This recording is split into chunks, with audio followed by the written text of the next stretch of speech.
This is a relay project. Real Talk starts right now. Here's Ryan Jesperson.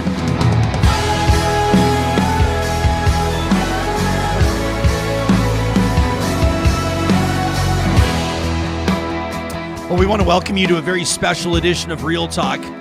Lest we forget, ahead of Remembrance Day this weekend, this next hour or so is dedicated to honoring the memories, to recognizing the sacrifice and the service of thousands and thousands of Canadian servicemen and women over the years through different conflicts and peacekeeping missions and assignments here at home on Canadian soil. In just a second, you're going to meet three individuals who, in different contexts, have put themselves out there for many, many years, ensuring that the Canadian forces receive the supports that they need, ensuring that the public understands exactly what goes into service, including the reserves.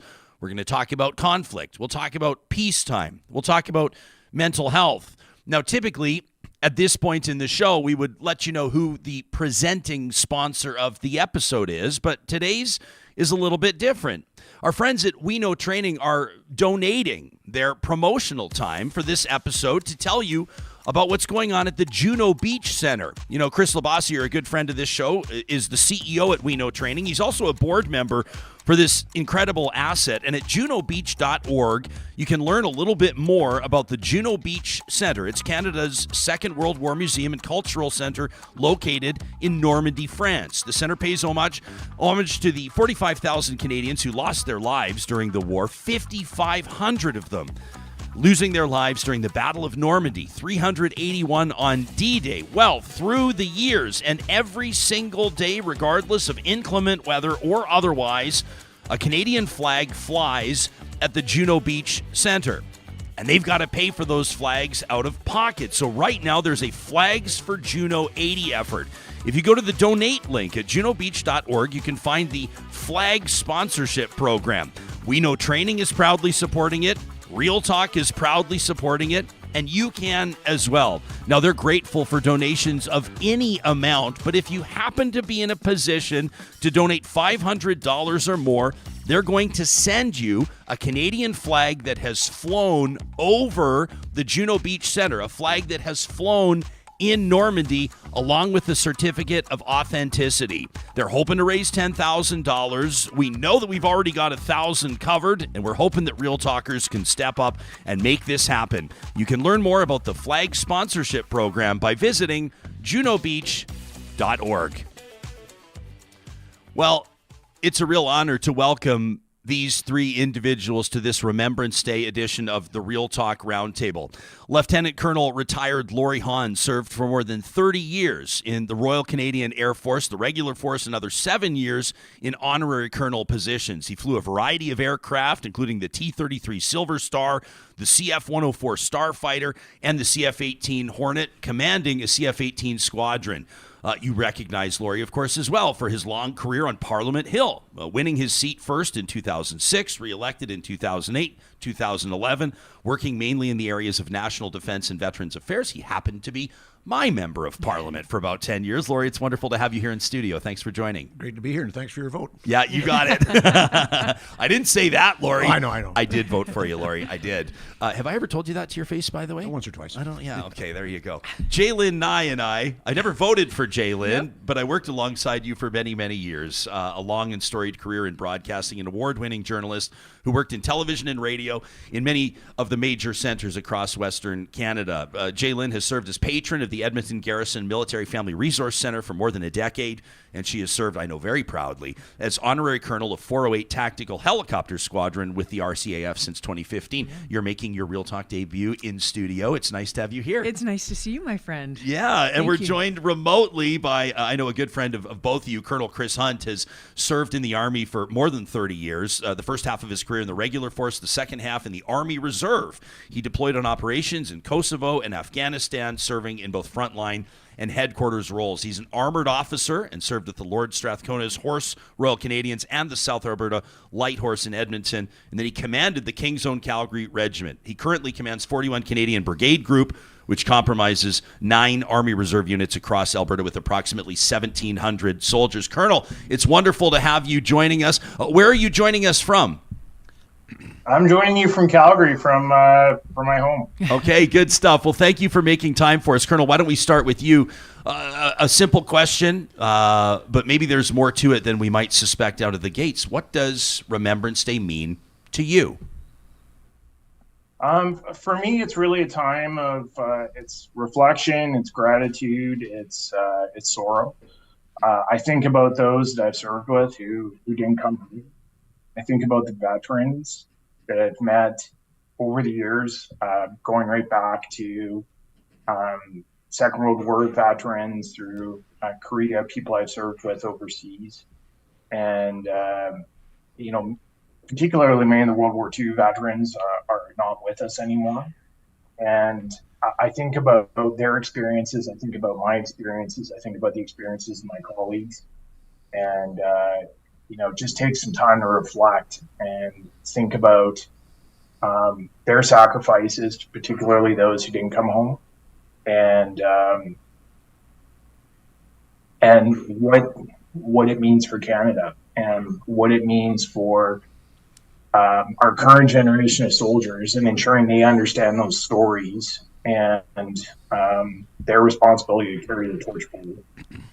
I like that you use that word, responsibility. Laurie, I mean, I would imagine that you approach Remembrance Day from so many different contexts, including very personal experience. Well, excuse me, I do. It's, especially in November, but really every day, I think about some of the folks that we lost, that we personally lost. In the Cold War, nobody was firing guns, but we lost nearly 1,000 aircrew during the Cold War. And 48 of those were personal friends of mine. My son's godfather, for example. So I think about those folks. I think about the fun that we had flying, and it was tremendous fun. I think about the trouble we got into and got out of. And it's just those kind of personal memories that just connect us. And, connecting to some of the World War II folks, as Chris mentioned, some of the folks that served back then that we looked on as young folks as examples of how we should conduct ourselves in life. And it's just, I take inspiration from that. I take inspiration from some of the young folks I see now who are struggling in a military that's hard pressed to do what we used to do. But they still got the same kind of dedication, the same kind of spirit, the same kind of joie de vivre, and we need to foster that. And we need to remember what it was in the past and carry that forward. I want to talk about the future of Remembrance Day as part of this conversation, and your involvement with the No Stone Left Alone initiative as well, which is really remarkable. Jaylin, for more than 15 years, I think, wasn't it? You wrote and emceed the annual provincial Remembrance Day service at the Butterdome on campus at the University of Alberta. You've done a ton. You've written for Project Heroes, an active member of Operation Restoration, and you now MC the Remembrance ceremony at the Beverly Cenotaph. I mean, it's obviously very important to you. Incredibly important, and I'm the granddaughter of a RAF veteran, Flight Sergeant Robert Charles Nye, who I don't know much about his history. He always just said he taught people how to drive in World War II and left it at that. And a father who had a great interest in military history. And it's interesting that you showed the Juno Beach Center, because that's really where it started for me in 2003. Global Television sent me to France to cover the opening of that center. Yeah. And I did a documentary called Return to Normandy. And I remember, so just up the road from Juno Beach, in Courcelles-sur-Mer, there's a Canadian War Cemetery at Benny-sur-Mer. And in that cemetery, there's 2,044 Canadian soldiers that are buried there. And I've been there 3 different times in the pouring rain, in the sun. And it's just an incredibly special place. But outside of that cemetery, on my first trip, I was talking to a veteran who was there, and he had been in the Battle of Ortona, and he looked at me with tears in his eyes, and he said, "We'll never have a future if we don't remember the past." And those words have stuck with me for 20 years now. And one of the things that at that moment I promised myself that I would move forward to make sure that people elsewhere in Edmonton and Alberta, when I had the opportunity, could remember the past and take a look at the future as well. So reflecting back on those who came before, and then being able to be involved with our serving members and their families has meant the world to me. It's been an honor. I want to mention that you were awarded a very prestigious Edward R. Murrow Award from the American Radio and Television News Directors Association for that documentary, Return to Normandy, which you wrote and produced. That like from a career standpoint, obviously a highlight, but personally, was it that trip, that experience, that, I don't know if I say epiphany, but it obviously resonated with you in a huge way. Was that what maybe kickstarted your significant involvement, subsequent involvement, including with the Military Family Resource Center? Yeah, that was a big part of it, but also April 17th, 2002, and that was the day that we learned the word of the first 4 Canadian soldiers that were killed in Afghanistan. Right. And I think if you were in Edmonton at that time and you were in media at that time, of course, you realized what happened and how this community came together to honor those 4. And the widow of one of those 4 and I became close friends in the year that followed. So there was this merging of that, of what came before and what had happened right then. And so that's where it started, and it's gone through. And we had 158 Canadian soldiers die in Afghanistan, and a number of them based here in Edmonton, out of specifically the 3rd Battalion and the Loyal Edmonton Regiment as well, one of them. But those families I've become friends with and got to know and be honored to share their families' stories. And again, that is something that has fueled my passion to keep moving ahead and doing whatever I can to keep memories alive and let other people know about what our current members are doing as well. Colonel Hunt, what did Canada's role in Afghanistan do in the context of Remembrance Day, do you think? Maybe in the context of the next generation of Canadians or a younger generation of Canadians having new framing on Remembrance Day and the names they remember and the dates, like Jaylyn just mentioned, that stick out in their minds? Well, I think it reconnected Canadians with the next generation of veterans. It's a 21st century conflict. It's a 21st century war. Over 40,000 Canadians served in Afghanistan over the period we were there. Many of them deployed multiple times. And as Jaylyn pointed out, there's 158 that didn't come home. So, it's one thing to read it in a history book. And, I'm starting to feel older now as I'm talking to young soldiers and such who, they were born well after I joined the Army. And we have soldiers now that, are as young as 18. And so they don't remember Afghanistan. But they're meeting veterans who served there. They have sergeants, warrant officers that serve there that are teaching them to be soldiers now. Just like during the Cold War, in the early days of the Cold War, we had veterans of the Second World War that were teaching the soldiers then. So, that experience gets passed down. And just to say, back to your original question, we have a lot of soldiers in Canada that see combat and have that firsthand experience of what Remembrance Day is all about. And so, the Afghanistan mission reconnected us with the realities of a dangerous world. And, for the current younger generations of Canadians, I think it makes it more real than reading about the First, Second World War, Korean War, where there may not be that same personal connection with people they know and people that are part of their direct lives. I think, sorry, Laurie, I think one of the things that Afghanistan did was, again, it put our military obviously back into the forefront, and Canadians started to care about their military again and show great support for their military again, which is something that I don't think that we saw, in necessarily as much in the decades leading up to that. What I fear now is, Afghanistan, we've been out of Afghanistan for almost 10 years now, 2014. And, and I worry about that, is that support waning again? And I've always believed we can't just support our members when they are in theater or high-profile theater. The fact of the matter is that we have members, around the world right now. You take in Latvia, coming out of Edmonton right now at 3rd Div, the number of soldiers, and Colonel Hunt can talk about this, more as well. The number of soldiers that have rotated through there over the past year, and what's expected over the next couple of years is huge.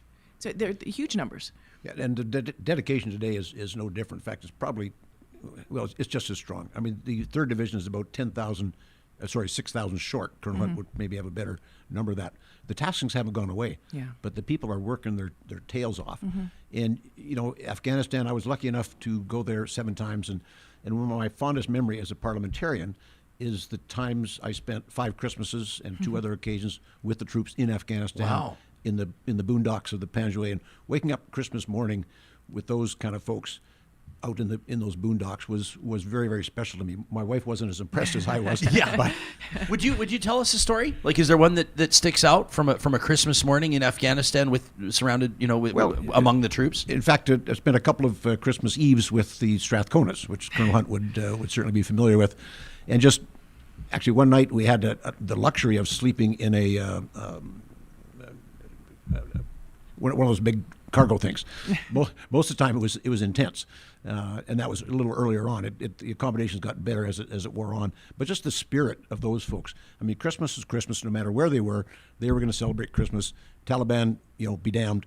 We're here. And we had Santa Claus. I was there oftentimes with Peter MacKay or Walter Sinchuk or Rick Hillier, those kind of folks, some other parliamentarians. And it was just the spirit of Christmas was there. Even though we were in a pretty rotten place in the world, with some pretty bad things going on, the Canadian spirit was there. And that's what inspired me over there with those kind of men and women, just what they did and how they just got on with life as it should be.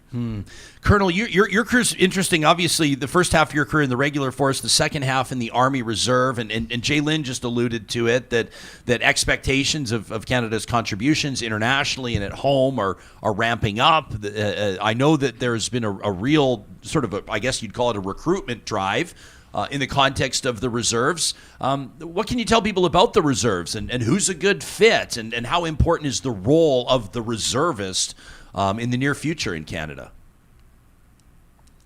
So to start, I think you're seeing a growing importance of the reserves in Canada and how they're integrating in with the regular force. So during Afghanistan, approximately 20% of those who served over in Afghanistan were reservists. The mission would have been sustainable without them. And we're seeing now that the numbers of our tasking levels are starting to increase, and there's more integration of reservists, both as individual augmentees and as formed elements into our international missions. And, in 41 Brigade, we've started to receive our awarding orders for the next couple of years. We'll be sending folks to the Middle East, to Europe, in increasing numbers. Last year, we had over 50 reservists from Alberta that served on international deployments. And over the next couple of years, we're expecting that number to be closer to 200. So, out of 1,700, many of whom are still going through their training, it's a significant. So reservists are part-time professional soldiers. And so what that means for a typical reservist is they are training one evening a week. They're in a leadership position. They may be doing administration another evening, and typically 1 to 2 weekends a month. And during those weekend training exercises, they'll be doing courses. They'll be going to Wainwright or Suffield and firing their weapons, practicing tactics, doing a wide variety of things. Reservists are also offered full-time summer employment. And so if they're available, they can volunteer to go on full-time service between May 1st and August 31st. And that's typically when the bulk of their training gets done. So more advanced courses, as well as will be collective training exercises. So last August, we had about over 300 reserves down in Wainwright. And we'll practice tactics at larger levels and such. I'm just browsing some of the career opportunities as they're listed at forces.ca. People can check it out. Just in the reserves alone, there's like more than 100 of them. And it's amazing. I mean, some of it, like the one that just jumped out at me, meteorological technician. That's something you wouldn't really think of. Human resources administrator, financial services administrator. Like, there's so many different fits. Really interesting. On our live chat right now on YouTube, people are sharing their family's personal stories, which I really appreciate. And there's a lot of talk about mental health. And Jalen, I know that obviously you're very proud to be serving as a patron of the Edmonton Garrison Military Family Resource Center. It's a family commitment, these men and women that are serving their country. Goes without saying. But I always think that Remembrance Day gives us that reminder on how important it is to talk about it and maybe focus on the supports that are there.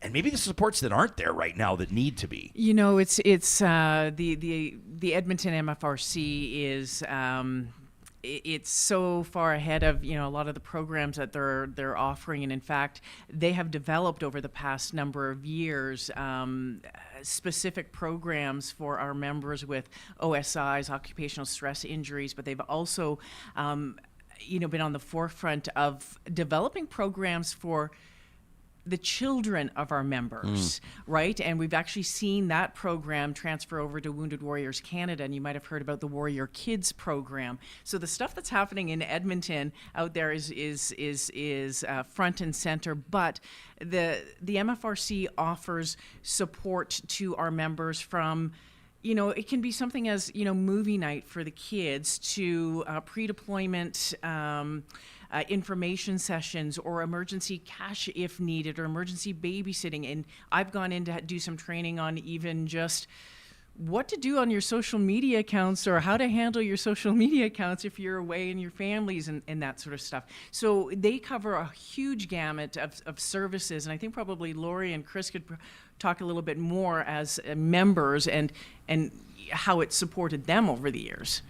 Well, I was not in a situation that the Army folks are in now, but even then, there was, we were deployed not in combat, but we were deployed in could be dangerous operations. I mean, fighter flying is inherently not safe, and so there was always problems with that. I mean, I lost a guy when we were in Europe. I lost a guy back in Cold Lake, and the problem was I was stuck on an airplane across the Atlantic, and I got a phone call from the wing commander in Cold Lake saying we just lost this young guy, and I was so angry, A, that we lost him, and B, that I couldn't be there, with the troops, and that's where family stepped in. My wife became me, and went to the wife and the family, and that's everybody supports everybody else in good times and bad, and that's obviously one of the bad times, and a lot of stuff happens that civilians just don't appreciate. But people like us in the military, closely associated, like you have been, Jillian, with the military, would understand. So it is everybody working together. When bad stuff happens, that's when our strength as an organization comes forward. And that was, one example for me of a few that I've had. Chris, can we get you to comment on that as well? The supports available to families, not just to families of soldiers on operations, but to families when casualties happen, as an example? Yeah, absolutely. And the Military Family Resource Centers play an incredibly important role in that, because you've got full-time dedicated civilian staff that are integrated with the military community. We also have a Military Family Resource Center in Calgary that supports Southern Alberta with sort of detachments from Red Deer and Lethbridge as well. And so they not only run those programs, but they create the relationships with families so that when things go wrong, people already have that personal connection and are more willing to access programs and be given the supports that they need. Certainly, the Military Family Resource Centers play an important role in knitting together military families. So you have unit events and everything. There's barbecues, there's Christmas parties, all that good stuff. Those tend to be a little bit ad hoc because they're organized through the units, and our focus is training. The Military Family Resource Centers layer on top of that and provide some very professional folks that make those events happen, provide the supports for them, dial us into the local community. And I should mention just something else that's really exciting down here in Calgary is the Calgary Salutes Committee is standing up again. So it existed back in the 1990s when there were a bunch of deployments to Yugoslavia. And then when one brigade moved up to Edmonton and the base closed here, it kind of faded away. And then Edmonton salutes took off and does great work up in Edmonton still. And so a couple of years ago, we reached out to City Council and said, hey, why don't we reestablish Calgary salutes? And they passed the bylaw this past summer. They've selected committee members and are standing up that committee as we speak. So, I think there are some good news stories out there about how different communities are working to reconnect with the military and ensure there's a strong bridge between what we're doing and the respective communities that we're serving in. And that's the thing about reservists is we are part of the community. The difference in reserve service from regular force service is it's service from a place, it's service from your hometown. And so you can have a full military career and anchor yourself in the community. And whereas regular force service is you got to be ready to serve all over the place. And it gives you a different perspective. And the blending of these two is what allows us to maintain strong relationships with communities from coast to coast to coast. So, and one further thing, and I'm going to relay this back to Jalen and to Laurie, is the role of our honoraries or honorary colonels and how they connect units to communities. And I'll pass it over to them to comment a bit more about Sure. No, and I was proud to be part of Edmonton Salutes for quite a few years. And that connection, as Chris said, is really important to bring the community into the military to the community, because it is really important. I was proud to serve as an honorary colonel for 7 years. Jalen is serving as an honorary colonel for life, apparently.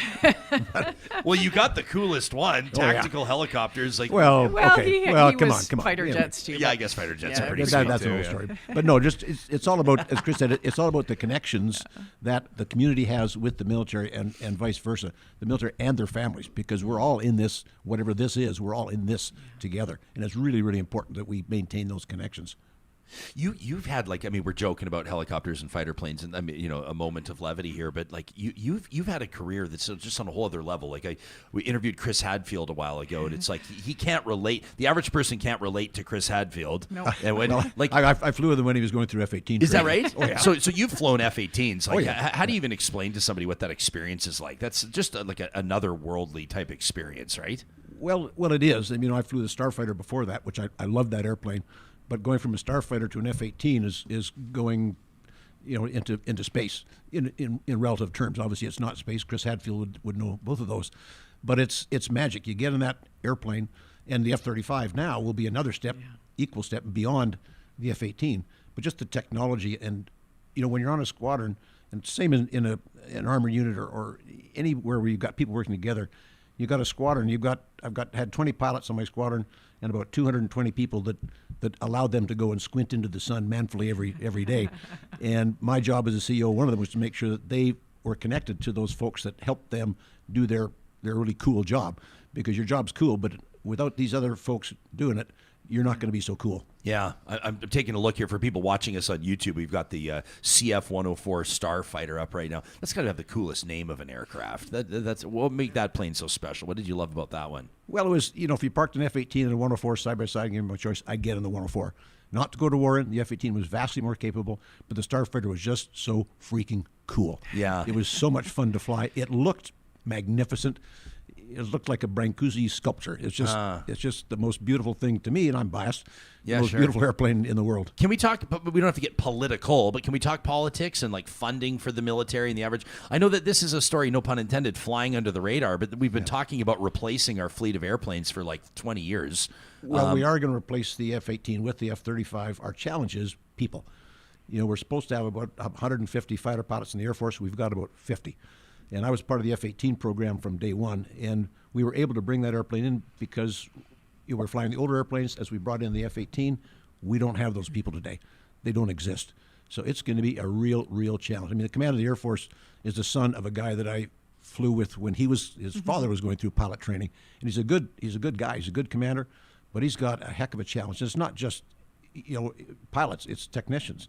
And it's not just the Air Force, it's the Army and the Navy as well. We are drastically short. I think pick a number, 15, 16,000 short in the military right now, and you can't get those folks off a shelf at Walmart. Yeah. You got to recruit them, you got to train them, you got to look after them and their families to keep them around. So it's a real challenge going ahead, but Canadians deserve it. Colonel, do you pick up, like, is there among the general population, maybe you can talk to us about that recruitment and those numbers that Lieutenant Colonel retired Hawn was just mentioning. You're talking about about 20,000 people that they're looking to recruit? I mean, take us into that and how that happens.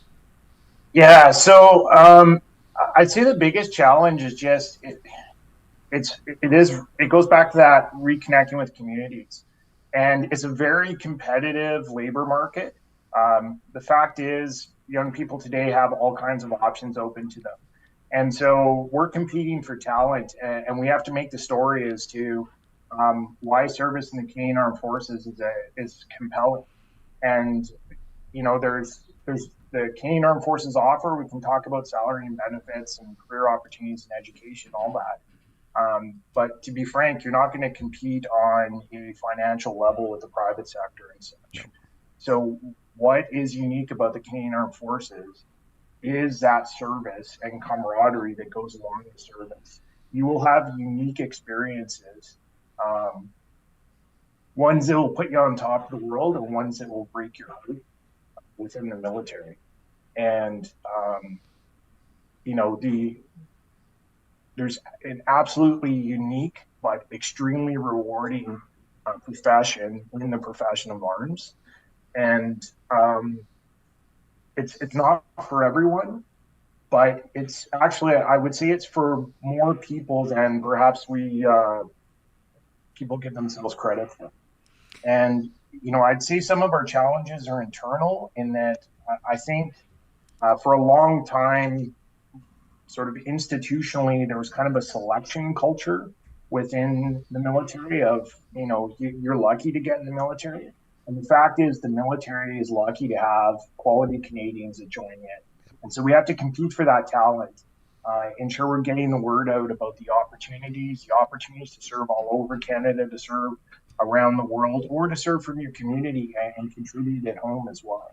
And make sure that people are aware of those opportunities. Because I can tell you that right now, we're spending a lot of time getting back out into the community because a lot of people have never heard of the Army Reserve. They know it was an option to serve from their community and sort of have that stability if that's what they're looking for, if they've got a civilian career they want to follow, that this is an option to also serve.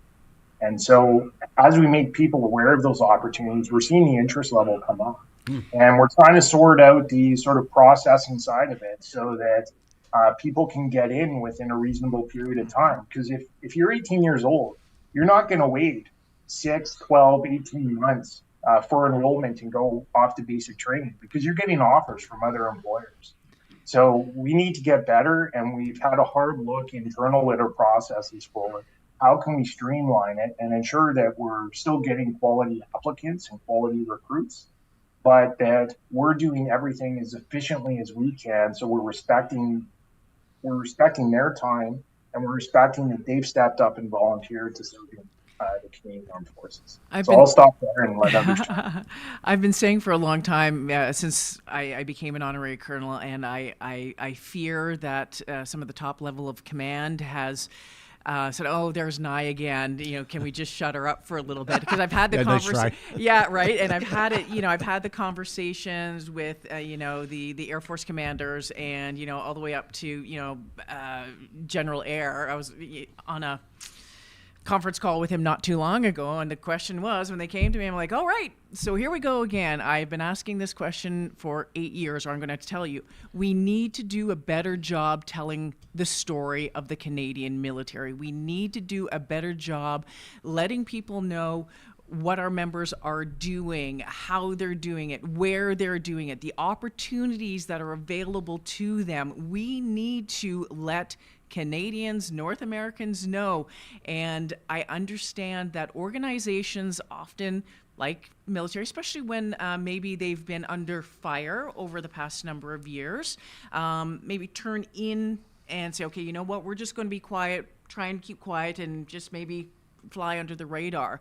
But the fact is, let's work on changing that narrative, because the controversies that have been in the military over the past number of years is not the entire military, right? And so let's tell all of the other good things that are happening there. I said, you've got some sexy equipment. It might be a little old. Show it off. Get the people out there. And so I keep waving that flag over and over and over again. And I'm hopeful that it's starting to change, but we must do a better job. Jalen, you, just for the benefit of our audience to know, in just last year received the Queen's Platinum Jubilee Medal for your service to the military and veteran community. The year before that, you received the Minister of Veterans Affairs Commendation, awarded to individuals who have performed commendable service to the care and well-being of veterans, or to the remembrance of the sacrifices and achievement of Canadians in armed conflict. You've been recognized for what you bring to the table here. You agreed to sit with us, but you have an appointment, which means you're going to be ducking out of the roundtable just a little bit early. But I want to maybe give you a chance to, if there's something that we haven't addressed or touched on. Obviously, we're covering a lot of ground today, but leave us with something to think about through this Remembrance Day weekend. I'm going to go back to that veteran outside of Benny Cemetery. When I was walking through that cemetery to begin with, I looked at the names of the fallen and their ages, and they were 18, they were 19, some of them were 30 or 34. And it was such a powerful moment. I thought to myself, my gosh, these young men gave their life so we could do and live our life the way that we want to. And we have men and women who are still willing to do that today. This isn't just a 80-year ago thing. This is still willing to do it today. The words that he said, we'll never have a future if we don't remember the past, I think is even more important now, especially given some of the world issues that we're facing and what we're seeing. But I would leave you with that and take a moment, even if you're not going to a ceremony. I'm going to be doing the one at Beverly tomorrow. Take that moment, a minute, 30 seconds, whatever it is, and pause and give thanks. And I'm going to keep waving that flag until, well, they're not going to tell me to put it down, but I'm going to keep waving that flag, and it's important. And I just urge, I know some people don't care, but I'd urge you to learn more about the men and women who serve and who are willing to give all. I did notice that Sharon was keen to learn a little bit about your poppy, the poppy that you're wearing. I imagine there's a story behind that one. Can you describe it for the podcast listeners? This poppy was gifted to me by a Métis woman, and it's a sweetgrass poppy, so it's made out of sweetgrass. That's what she thought it was. Yeah. And there's a specific name for it, and of course, now that you ask it, it's gone out of my head. But I kept it. I have a box of sand from Juno Beach, a little piece of the crumbled Vimy monument, and this was in that box for a very long time because I didn't know if it was appropriate to wear it or not. Okay. Because I'm not Métis. And I asked her, and she said, yeah, absolutely, and wear it with pride, and then tell people about it. So this is the one that I wear as well to honor our Indigenous members. Of course, yesterday was Indigenous Veterans Day. So I think it's absolutely beautiful. But yeah, it was gifted to me, and I'm proud to wear it. Much respect. Yeah. That's Jalen Nye, Honorary Colonel of 408 Tactical Helicopter Squadron, patron of the Edmonton Garrison Military Family Resource Center. We'll talk to you again soon, Jay. Thanks for doing this. My pleasure. More with Laurie Hawn and Chris Hunt in just a quick second, but I wanted to let you know that this conversation is happening with the support of Real Talk partners like our friends at Friesen Brothers for more than 65 years in 16 different Alberta communities. Friesen Brothers is making it easier for families to gather around the dinner table with healthy meals that are affordable. Quite frankly, everybody knows that the cost of living is up these days. I want to encourage you to check out not just their weekly flyer. You can get it online at friesen.com. That's FRESON.com. But the Family Essentials flyer gives you a chance to take a look at quality food for low prices every day, and it includes recipes, some of the fall favorites, the comfort food in there right now, including slow cooker pulled pork. Of course, that's Alberta pork. You can learn more by visiting friesen.com. Alberta grown and Alberta owned. Our friends at Kubi Renewable Energy are hiring right now. If you're an experienced journey person, you've been an electrician for years and years, or maybe you're an apprentice and you're looking to be part of Canada's sustainable energy movement, nobody is installing more solar panels in Western Canada than Kubi Renewable Energy, which means they're growing their teams in Calgary, in Edmonton, in Kamloops, and elsewhere. You can check out the careers link online at kubienergy.ca to learn more about how you could join the team and help Kubi grow clean energy in Canada. At Complete Care Restoration, they're known across the province for helping folks get back on their feet after natural disaster strikes, fire, and flood. But sometimes they're called onto a job site. It could be what was supposed to be a small renovation. Next thing you know, you find black mold in the walls. Or maybe there's asbestos on a job site. Complete Care Restoration employs a team of full-service trades staff that are equipped and certified to perform all necessary repairs. They can sample and analyze building materials to ensure hazardous substances are properly addressed. At Complete Care Restoration, the safety of you and your family, as well as their own, is of utmost importance. Nobody will do a better job for you than the team at Complete Care Restoration.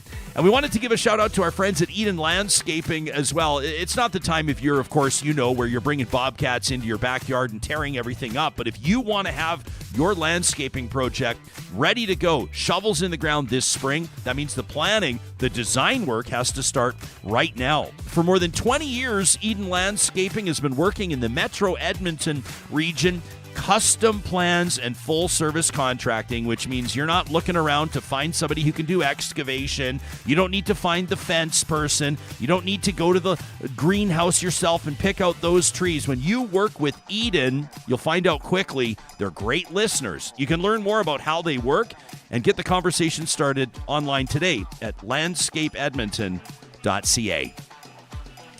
We're hanging out with Lieutenant Colonel retired Laurie Hawn and Colonel Chris Hunt on this Remembrance Day edition of the Real Talk Roundtable. Colonel, if you don't mind, we talk a lot about remembering people, remembering sacrifice, the personal angle of all of this. And I know that over the course of your 30 years, you've served alongside hundreds and hundreds of Canadian men and women, both at home and abroad. Is there one person in particular that you'll be thinking about today or tomorrow through the weekend that you'd be willing to talk to us about? It's less there's one than there's so many. And actually, I'm gonna talk about a World War II veteran who I got to know very well. His name was Ray Gilbert, and he was a retired trooper. So equivalent to a private in the Armored Corps. And he actually served in the Dieppe raid and was a local operator in a church. So he shared his story. He talked about landing on the beach at Dieppe. He talked about how they fought all morning from the tank, engaging German positions, and the Germans couldn't actually knock out those particular tanks because the armor was so thick, but they had a variety of problems with mobility, and his tank got up off the beach. Many others didn't. His tank pulled back to the beach and was involved with covering them with all. They actually fought until they ran out of ammunition.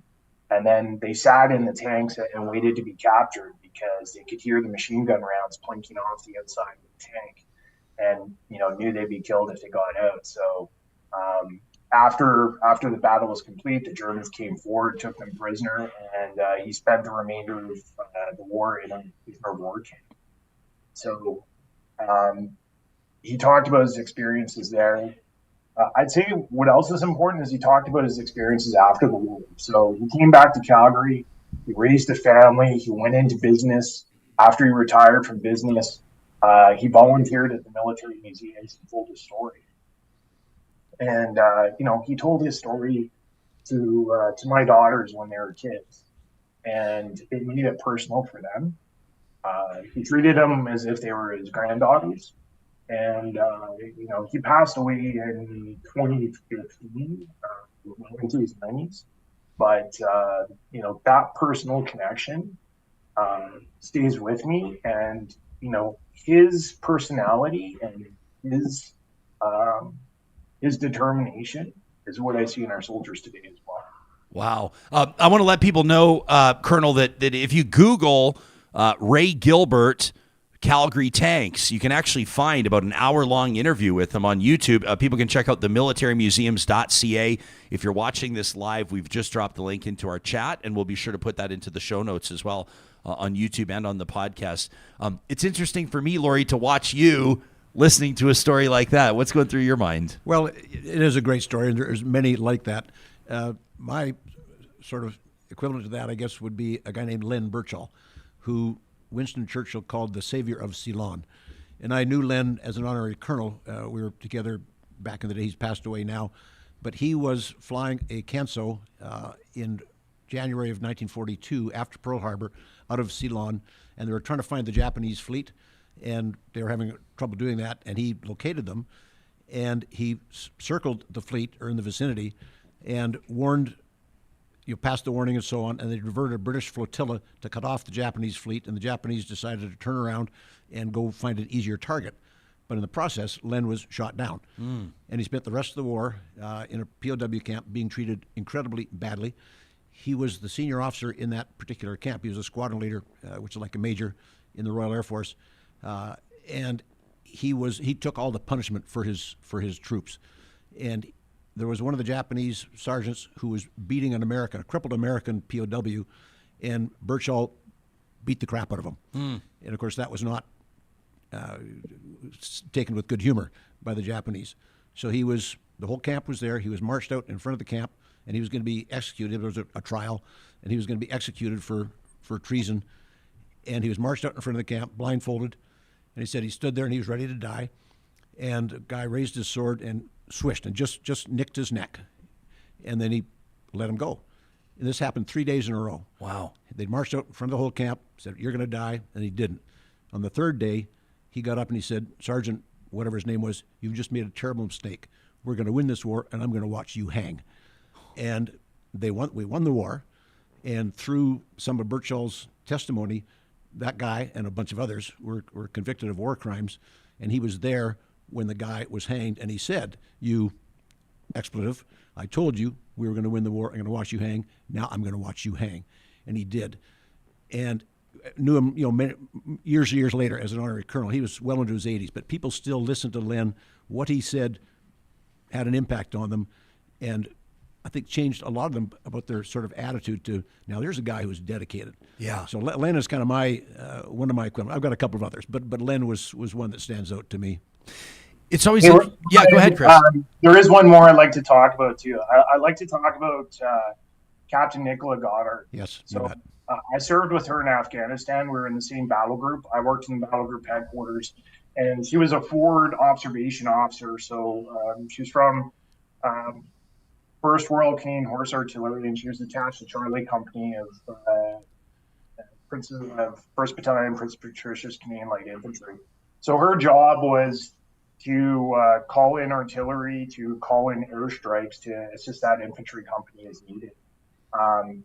So just thinking back to a couple of weeks before she was killed in action in Panjwai, I was on duty one night in the battle group headquarters, and we got rocketed at CAF, and Captain Goddard was out with some of the other artillery troops, and they were doing a live fire mortar shoot just at a range we used just outside of Kandahar Airfield. Within seconds, she came up on the radio and said that she'd identified the point of origin of the rockets. She'd already turned her mortars around and requested permission to engage. And, it went to what a professional she was. And at the time, she was told to hold fire because they were sending out attack helicopters to deal with the situation. But for everyone that served with her, she was just always on top of it. Extremely professional officer, spent weeks at a time out with the infantry company, ensuring that they had that joint fire support that they needed to succeed in their missions. And it was just incredibly sad when she was killed. It struck everyone hard. And then, here in Canada was the first female killed in action in many decades. And, I think everyone took that forward to redefine what being a professional is, and the fact that whoever you are, it's about your character, and that's what's kind of giving success in operations. And there was a good book. I never met Captain Goddard, but there was a good book published about her life. It was called, I think, Sundance is Down. And it was an inspiring story, as Chris said. You know, we maybe we look back on, like Jaylyn kind of alluded to it, where she said that her grandfather, he told her, like, helped people figure out how to drive during the war. There's more to it than that. I think there's probably more to it than that. But kind of the story, there was like this trend that we recognize now of men and women that were coming back, World War I, World War II, with what we understand now to be PTSD, and wrestling with demons for the rest of their lives in many cases. And just to say it, alcoholism, drug use and abuse, domestic violence, mental health struggles, suicide. I mean, there are a lot of implications here through the years. And, we talked about things like shell shock without really adequately addressing it.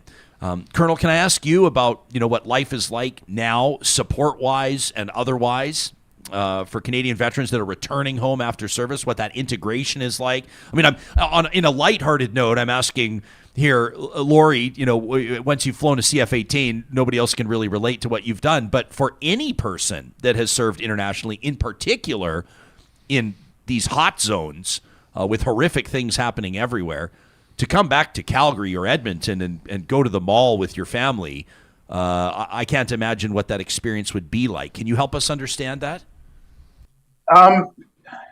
Hopefully. I mean, it is a challenge. I remember coming back from Kandahar to Edmonton, so I lived in Edmonton at the time, and getting, I was home on leave for a couple of weeks in June. And, June in Edmonton just looked like paradise compared to Kandahar.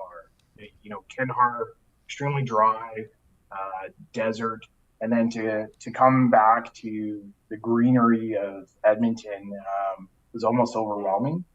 The stress of being on combat operations, it can take a while to kind of dial down. And they did something very smart at the end of my tour where we all went to Cyprus for 3 days prior to redeploying to Canada. And sort of half that time you were in various lectures about, okay, here's the support services available. Here's kind of what you can expect to be going through as part of that process of reintegration. And the other half of the time, we could go to the beach. We could spend time with each other in a non-stressful environment and get our stories out and talk to each other. So that was very helpful and ease the transition prior to going back into home life. But, it takes time, and it's challenging. It's challenging for the families receiving soldiers because they've had to adjust. They've had to function without their family member for 6 months or longer in some cases. And it takes time for everyone to reconnect and to figure out how to live together again. It's a challenging time for families, and that's why, once again, the Military Family Resource Centers are really important, and the programs they run to help families through those transitions are important. Now, you layer on top of that things like people may get posted to another city around the same time as they come back from operations, and so there can be additional stresses and such as well. That's why it's really important we've got those institutional supports to help people. I met whenever I was here. I met every airplane coming back from Afghanistan, and I may have met Colonel Hunt on one of his returns. I don't know, but the Cyprus de-stressing was a really good thing to do because you're leaving a pretty intense environment, coming right back home, and it's hard to get rid of that stuff. And so Cyprus, I think, was really important to do that. And when I'd meet airplanes, guys would be coming off the airplanes, a couple would be coming off with black eyes or whatever, and I would always ask the question. They said, was that Afghanistan or Cyprus? it was always Cyprus, because part of de-stressing was, okay, you got to let off a little steam from time to time, and it became a joke. But every single time it was Cyprus, not Afghanistan. But it served a valuable purpose, which Colonel Hunt would certainly know. I don't want to take for granted. I don't want to assume anything. Why was it? Might be an obvious question, but why was it so important for you to meet every aircraft coming home? Well, as a retired military officer and having been to Afghanistan a number of times with the troops, and I started doing it before that. I mean, the first airplane I met was 24th of January. I was elected on the 23rd of January, 2006. I knew there was an airplane coming back on the 24th with some wounded. Paul Franklin, Salican, and Bailey, and they were there when the diplomat was killed. And I knew Rick Hillier was going to be there, and I'd never met him yet. So I went out to the airport the next morning, early, said who I was, said, do you mind if I go onto the ramp to meet the airplane? And they were very accommodating. So I met the three wounded soldiers. Now, they were in really bad shape, so I wasn't chatting with them, but I spent a long time with Rick Hillier, got to know him a little bit. And then it just built from there, and it became sort of a self-imposed duty that every airplane that was leaving and every airplane that was coming home, if I was in the city, I was going to be there 24/7. And it felt good to me, and I think it probably meant something to at least some of them. A couple of guys I met, a guy who had been a military policeman working for me in Cold Lake, he came off an airplane on one of the deployments, and I met him at the bottom and said, Vargas, how you doing? Thanks for being there, all that kind of stuff. And about a year and a half later, I'm meeting another airplane, and he got off the airplane again. I said, Vargas, we've got to stop meeting like this. But, it was a couple of personal ones, but more than that, it was just all those men and women coming back. If I was a smiling face welcoming them home, that was important to me, and hopefully it meant a little bit of something to them. You were with our friend Michelle Lang, like the journalist that died. You were with her like the day before. Well, the day before. We were there doing one of our Christmas things, and Gary Lunn was the Minister of Sport, and he had mitts, Olympic mitts. So we were thousands of these mitts we were passing out. And we'd been out doing the thing in the boondocks and whatnot, and we were back in CAF and being interviewed by Michelle Lang, and very nice lady and whatnot, and all ops normal. And then we left, and then the next day she went out and was killed. It was probably an IED, I can't remember, but she died the next day. And it was just, that brings it home, that here one day and gone the next, and you just don't know in that environment. And certainly Colonel Hunt has seen that in spades. Yeah. Colonel, you want to comment on that? Yeah, and Nick Goddard's a great example where I remember seeing her in the battle group headquarters basically the day before she was killed, and she was hopping on a computer just to email back home and check. So yeah, it really drives home that by the grace of God, right? It's all about time and space, and if you're in the wrong space at the wrong time, it can happen to anyone. Yeah. Just one other thing I want to throw out there. We've talked a lot. We've talked about fighter pilots. We've talked about tankers. We've talked about things. I'll tell you, some of the bravest folks in Afghanistan were the truck drivers that drove the fuel trucks that brought forward fuel and other supplies to the combat teams. They had to navigate those roads knowing there was improvised explosive devices, and they weren't in armored personnel carriers. They weren't in tanks. They were driving gas trucks and diesel trucks. And that's why everyone who's part of those combined arms teams, from the cook to the signaler to the logistician, they're all an essential part of the team. Otherwise, nothing else happens. Yeah, no, and I appreciate you making that point. We've got a lot of comments. I haven't spent much time jumping into the live chat here, but I just want to mention that there are so many people telling their families' personal stories, talking about their personal experiences. Lauren Corbett, who had a long career as a firefighter and deputy chief, says a different person comes back than the one who left. For sure. He says you're reconnecting to a life that most take for granted. Noob in the live chat says a friend told me a story when his dad came home from a deployment. They were playing on the grass, and his dad burst out of the house. I don't know, this is choking me up. His dad burst out of the house and hauled them off the grass. He was reacting to grass being unsafe from mines. Soldiers carry a lot with them, and it doesn't end in theater.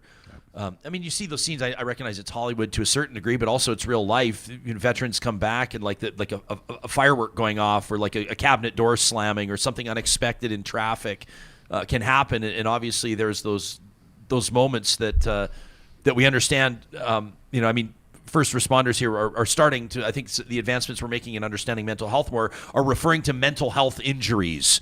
Because I know that the men and women that serve in the armed forces are probably similar a lot to professional athletes, to first responders as well, who don't like who want to play hurt, and they don't like to tell their team that they don't know that they can show up, that they don't know they can be there 100%. But if they understand that they have a knee injury or a hip injury, they recognize they can't play. And if you refer to it as a mental health injury, it's helping us better understand that this is something to a certain degree maybe outside of your control, that you're going to need the appropriate therapies and resources. And I'm just grateful that we're having those conversations, that we can speak openly and freely about this, because for many, many decades we just didn't. Yeah, because you have a mental injury doesn't make you weak. Of course. It's an injury like anything else. Yes. You can see a broken arm or a broken leg or a missing leg, but you can't see the injury until it comes out in probably an inappropriate way that people look at and say, what the heck is wrong with you? Yeah. Well, I've experienced something that you haven't, and I need help. So it's not a weakness to ask for help. We encourage people to please, please, please ask for help, because it is available, but you got to get it. But a lot of times people are too proud, saying, look, I can handle this. Yeah. Well, maybe you can, maybe you can't. Before we wrap, go ahead, Chris. Yeah, I agree with all of that. And war is a very deeply personal thing. And what people come back with and the experiences they come back with are going to vary from individual to individual based off their experiences in theater, the training and preparation they had before, and just who they are as individuals. And so many people come back with a variety of injuries, mental health injuries and such as well. Other people have come back and been able to put those experiences and make it part of who they are and how they continue to contribute to their communities going forward. So, we often rightly spend a lot of time talking about the mental health injuries that have been incurred, but I also want to ensure that people understand. I don't want to put an exact percentage on it, but I would say a majority of veterans that come back are coming back from a situation of almost post-traumatic growth, where there's been numerous times throughout my civilian career where, the office space I'm working in, people are very stressed, and my perspective is, well, no one's shooting at us. It's going to be okay. We're going to sit down. We're going to sort out problems here, and we're going to come up with solutions, and we're going to push on. And so that kind of experience that people have overseas can also make them extremely valuable for civilian organizations, for communities. And, you could probably have a look around Alberta, and I personally know of several folks that are now city managers, executives in various corporations who I served with overseas, because they're bringing those leadership skills back. They're bringing that determination to help an organization succeed, and they're contributing to Canadian society in new ways that it is important for everyone as well. That's such a great point. Brian in our live chat says, my dad never talked about what he did in World War II after he passed. When we were going through his stuff, he had photos of a death camp that his unit had liberated. Wow, that's incredible, Brian. Thank you for sharing that. Before we thank you both for your time, I want to talk about the future of Remembrance. And Laurie, I know that you're incredibly proud to be associated with and to support the No Stone Left Alone initiative. People can check out nostoneleftalone.ca. Maybe just quickly, you could tee that up for anybody that may not be familiar with what it is, and then talk about why it's so important to you. Our role with No Stone Left Alone is to honor, educate, and remember, and it's through school children. We want to instill in them the act of remembrance, the respect for the service. And it started in 2011. I've been with them since we're in our 13th year. We do ceremonies across Canada where students lay poppies on headstones, recite the name of the soldier, thank them for their service. Last year, almost 10,000 students laid almost 80,000 poppies on headstones, 226 ceremonies in Canada, France, Poland. This year we're in Canada, France, Poland, Netherlands. I just came back from doing a ceremony at Arlington National Cemetery in Washington, which was very moving because there's a number of Canadians, including Congressional Medal of Honor winners, buried at Arlington. So it grows and grows and grows, and it's so important to us to inculcate that habit of remembrance and reverence for what people have done in the past, and frankly what people are doing today to keep us safe and to give us the kind of life that we want to have. So No Stone Left Alone is absolutely the best thing I'm doing right now. Yeah, I didn't know you had been to Arlington. That must have been incredibly quite moving. Meaningful. It's a square mile, and there's about 650,000 headstones there. 450,000 or so military wives can be buried with their husbands there. JFK is buried there, of course, and the Tomb of the Unknown Soldier, and it's just a very moving place just to walk around and read the headstones. The headstones go back to pre-Civil War, go back to the Indian Wars. It's a pretty incredible place, and it was very moving to be there. And we'll be there again every year with No Stone Left Alone, honoring Canadians and Americans who died under Canadian command, who are buried at Arlington. Colonel, to you, the future of Remembrance Day, how do you interpret the question? What do you want people thinking about? I'd like people to get out there and learn our stories.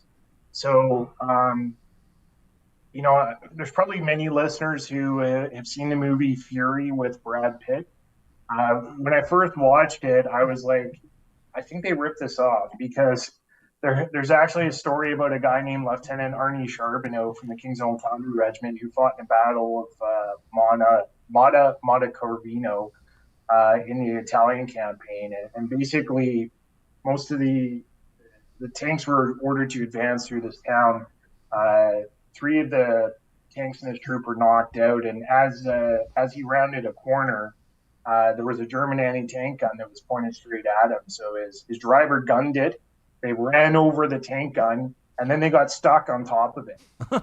And they were in a village surrounded by a company of German Fallschirmjägers, so those are paratroopers, who then attacked the tank for the next several hours. And they were able to fight them off. They were literally like hanging on to their hatches so the Germans can open it and throw a hand grenade in. And when darkness fell, they went out through the escape hatch in the bottom of the tank, and he actually got his crew back to Canadian lines, and they were back in action the next day. Wow, that's incredible. I had the chance to talk to his son, and his son was saying his dad told him the only reason they didn't get brewed up and killed in that tank was shortly after they ran over the anti-tank gun, they ran out of gas. And so there was nothing for nothing to burn. And the other interesting thing, which makes this an even more interesting Canadian story, is Arnie Charbonneau played in the CFL, and his name's actually on the Grey Cup as well. So, I offer this as an example of Hollywood's one thing. We have our own history, and it's spectacular. And I think as Canadians visit the museums, read the history books, watch the videos, watch the interviews with our veterans, and learn about our history. And that's what's going to set us up for the future. You bet. Beautifully said. That's Colonel Chris Hunt joining us from Calgary. He currently commands 41 Canadian Brigade Group, which comprises 9 different Army Reserve units across the province with approximately 1,700 soldiers. We've also been joined earlier today by Honorary Colonel Jalen Nye, a wonderful friend and obviously a passionate supporter of the Canadian Forces, and Lieutenant Colonel retired Laurie Hawn, also has been an honorary colonel, and of course a member of Parliament, serving Canadians in a different capacity for about 10 years. I'm so grateful for the both of you today. Thank you for making this real talk about Remembrance Day. It was a real pleasure to be here with Chris and Jaylin and you. Thanks, Laurie. Thanks for what you do. Thanks, Chris. We appreciate it. Thanks, Ryan, and thanks. It's great to see you again, Laurie. You bet. All right. Real Talkers, we'd love to hear your thoughts on this. You know where to find us. Talk at ryanjesperson.com is where you can send us an email. Of course, you'll be able to find us on Twitter, Instagram, and TikTok as well. Laurie, you got to get out of here. We kept you longer than we said we would. Thanks, pal. It's always so good to see you there. Very quickly, we want to mention to you before we get to the Flamethrower, our tradition, that at athabascau.ca you can learn a little bit more about Athabasca University right now. It's Canada's open university. They just revamped their website, by the way, this week. Did a beautiful job on it. You can get started on finding your perfect fit. If you're looking for the AU Advantage, you want to learn more about what that is? Well, it starts with flexible study options, accessibility for students around the world. Your only commute is to your tablet, your laptop. The personalized learning plans and a supportive community. It's easy to apply. You'll find all the details online at athabascau.ca. John Hicks, the technical producer of this show. It's been a busy morning. You've done an amazing job for those that have been watching on YouTube to see some of the photos here, the videos to support some of these stories. If you're like me around Remembrance Day, to me, I always appreciate the opportunity for a perspective check, for a gratitude check, and to understand and recognize. I saw somebody in our chat, I don't remember who it was, but they just said whenever they see a man or woman in uniform, they stop them when appropriate and just say thank you for your service. Yeah. Something we hope we do year-round, but especially this time of year. Yeah, we got to. My grandfather was in the Korean War, and, it's always something I think about around this time. But I love something that Chris said was, and we do it around here too. Like when we have a hard day, when we have a stressful day, we always say it could be worse. Like there's no one shooting at us. There's no one, we have no fears. We're living in a safe environment. We're very lucky, and it's because of those men and women. So, these people who, kind of want to, like Jalen and I was saying, a lot of people don't care. A lot of people brush it aside. Like, maybe when you're younger, you might have that thought in your head. But as you grow older, and especially when my grandfather was near the end of his life, I started to ask him, now that I'm a man, and, he starts to tell me some of the horrible things. Like Chris said, it's life-changing to these people. Like, I don't understand how some of them come back. Well, a lot of them come back, like he said, different people. So, again, it was great for them to be, championing some of these causes that help these people when they come back. But Remembrance Day should be a day. Throw on a poppy, call someone you know, and if you don't know anyone who's serving in your family, well, that's crazy because I think everyone knows someone who's been in combat or knows someone. Yeah. Find someone, find a connection, read up, connect with someone, and just thank them. Yeah, this is, I'm showing a photo for those of you on YouTube. This is my grandpa, Stanley Wilfred Jesperson. He's who I think of on Remembrance Day, and he was so proud to be a mechanic with the Royal Canadian Air Force and to serve in that capacity. He was colorblind. He always wanted to fly, but he was colorblind.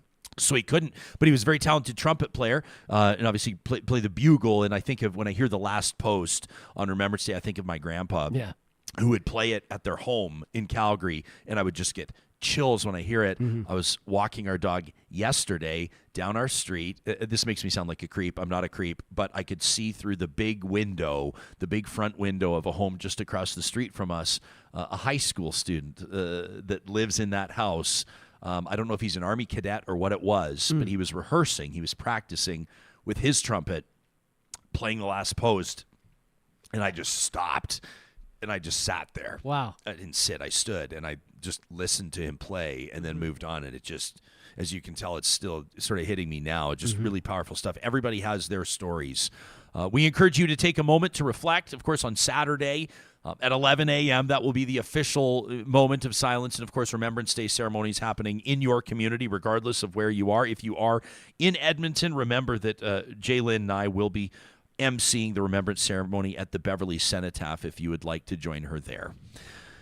We're going to change the pace a little bit because it's Friday.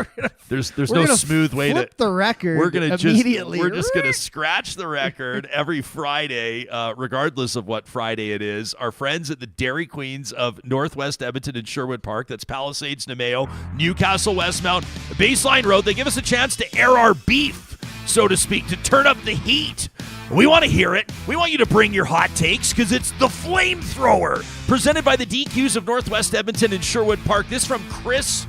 It's Calgary Chris that sent us an email. He says, Jespo, it's not hard to see that Alberta is on the fast track to the privatization of healthcare. Yesterday, health minister said differently to me, but I digress. Chris says, thanks to the greed, lack of compassion of our current provincial government. He said, recently I heard from an oncologist down in Calgary that 10,000 people in that city are currently battling cancer. The impact of this heartless government will be devastating for all Albertans for generations to come, says Chris. And what about Premier's meeting with former Fox News personality Tucker Carlson? Should we be surprised? I'm not, but it adds to the weight that I feel for further proof that this premier's lost sight of serving the people. Should we be calling her and bowing down to Queen Smith? Wonders Calgary Chris. Thanks for the email, pal. This one from Lisa, who says, may I just say that I am far from support of moving from a Canada pension plan to an Alberta pension plan. CPP is one of the best managed pensions in the world. Its economies of scale dwarf anything Alberta thinks it could accomplish. CPP is completely portable within Canada, making retirement choices easier.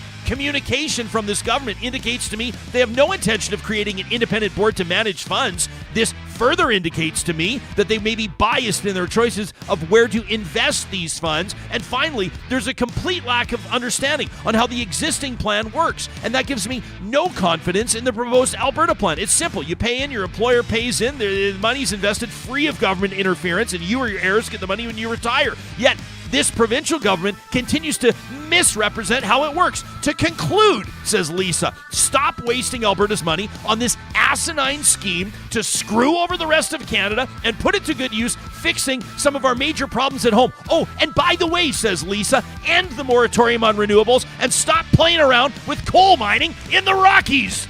And finally, this one from Darrell, who says, it's coming up to Remembrance Day, friends, a time to honor and remember those who sacrificed their lives for our freedom. Yet I can't help but notice people all around me casually strolling around without wearing a poppy. Seriously, it's not just a pin. It's a symbol of gratitude and respect for the brave men and women who fought for the very freedoms we enjoy today. It's not about fashion. It's about acknowledging the sacrifices made on our behalf. So what's the deal with people ignoring this simple gesture? It's a statement of gratitude. Wearing a poppy, the least we can do to show our appreciation. It's not too much to ask, is it? So come on, real talkers. Let's put on those poppies and respect the real heroes who make it possible for us to live in a free world. That from Darrell. You can send us your trash talk, your flamethrower, anytime by emailing talk@ryanjesperson.com. The Flamethrower is proudly presented every single Friday right here on the show by the DQs of Northwest Edmonton and Sherwood Park. We're going to observe the stat on Monday, meaning the next live episode, live or later on demand of Real Talk, will be coming up on Tuesday. Thanks for being a part of this one, friends, and we'll talk to you soon.